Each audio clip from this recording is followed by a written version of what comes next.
We found that it's hard to find a quality steak knife set for less than a few $100s. So what we do is we actually started making our own that are actually higher quality and a lot less expensive. We go to a Goodwill or an antique store and we buy beautiful antique butter knives, usually with a nice heavy, ornate sterling silver handle. They look immaculate, they're gorgeous. We buy those for a couple few bucks a piece, head back to the kitchen, whip out our sharpening stones that we actually use to sharpen our normal knives with, and we change the geometry a little bit and sharpen them up into a one-of-a-kind steak knife set.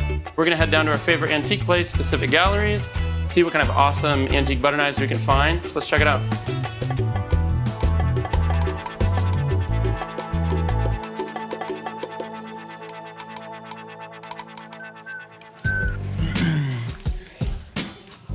Oh, I like that. Those are beautiful. Too small, but that would be really cool if we find something crazy ornate like that. I bet we will. Yes! Dude, those are so sweet. Let's get them. I want them. God, those are sweet. They'd probably be perfect for Riley, huh? Got a little tinier head. Ooh, these are pretty swanky. It's cheap, 8 of them for 35 bucks. Yeah, silver plate, old school hotel knives.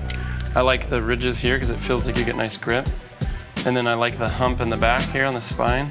See how it pops up? So you have some nice grip here. So you bring this curve down here, you'd have a really nice, beautiful, aggressive steak knife. I think we're definitely getting these. We'll look for some other sets too, but these are just perfect. Cool. Well, there's one. This is by the way, a really good date place. You can just have a little cocktail and walk through the store and imagine going in the back, you're sitting on like a big beautiful throne, a little drunk, it's summertime, it's really nice. I think the main thing is it's just so many little conversation starters, you know? Every little thing. It's like, oh, my grandma had something like that, my dad had something like this. Look at this World War II thing. We've got some silver bends over here where they have individual flatware. Whoa.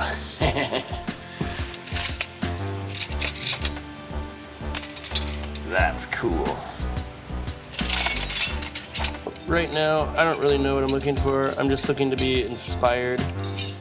Like this would be sweet, you know, if we found a couple more of those. It doesn't look like it should be a butter knife. It looks like it should be this elegant steak knife, don't you think? This thing doesn't deserve to be spreading around butter. I really hope I find a couple more of these.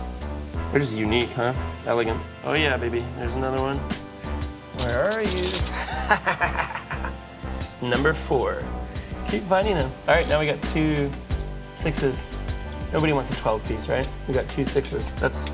I'm gonna call it done, man. I can't believe we found so many of these. They're so swanky. Like this is a rare find. It'd be really cool to have a bunch of these too, but we only could find 3 of these. But these are super sweet. I mean, most people, you know, you only need 2 steak knives, special time, Valentine's Day, whatever. Maybe you're in a couple that's a 3-way thing, I don't know. But you got 3. So yeah, let's go grab our other sets and get out of here. All right, these are my favorite ones. I'm very excited about these ones. First found one of them, super sleek, beautiful silver handle, and it turned out we found a dozen of them. I'm thinking we're gonna sharpen 2 sets of 6. Elegant, elegant, elegant, elegant. Should we start? Should we get going? Let's make some steak knives. Okay, so steak knives are a little bit different than normal knife geometry. Every knife is, in fact, right? It's just all about how you use it. So for a steak knife, you don't use them like you're slicing, you know? You tend to use them at an angle, and you're cutting usually this way, which means you only use the front half of the blade, actually. So we actually want to smooth out from this point to the belly, that geometry, because that's our cutting edge. So we want a little more cutting surface. So what we're gonna do is about from the middle of the knife, start to remove some of this material here and get up to that point. So all this material, we're gonna get rid of that. And if we want, we can actually get rid a little bit on top too. And you'll see it no longer looks like a butter knife. It's gonna look like an amazing steak knife. And that'll give us a really great cutting action we want. Okay, so the first step is getting rid of this material right here.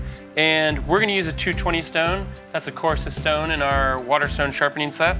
And there's really no right or wrong way to get rid of this material. You can literally use this stone or a sander or a grinder or a file. The whole point is getting rid of the material. And after that, then you're actually gonna sharpen them into steak knife sets. For this first one to show you how, let's get rid of that material. And later on, for the rest of them, I'll show you how to do it in a grinder because it's super fast. What happens when you're sharpening a stone is you're getting rid of metal, but you're also wearing the stone down. So you'll see if you're scraping, the sand's wearing down, the stone's wearing down, and the actual knife is wearing down too. So that's all normal.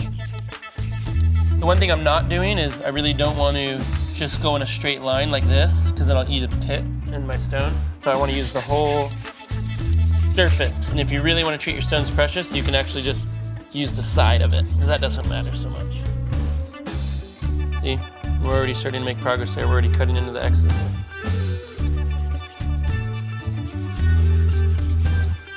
That's about it. Just keep sharpening. Takes 10 or 15 minutes for one like this. So you can see you took a little bit off the top, and then from here up, we brought it to a point, and from here it's ready to sharpen. So to finish the rest of them, we're actually gonna use the grinder. We'll fly through them on the grinder to get our original geometry that we want, in probably a minute a piece, maybe even half a minute. It's really fast. And from there, we're gonna sharpen them up. We're gonna go back to the coarse stone and actually start putting an angle on it, you know, like you would if you're sharpening a knife. But you can learn how to do that in the actual knife class.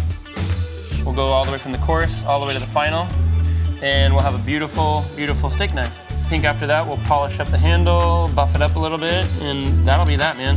Really beautiful set. Put it in a nice cigar box or something like that and call it a day.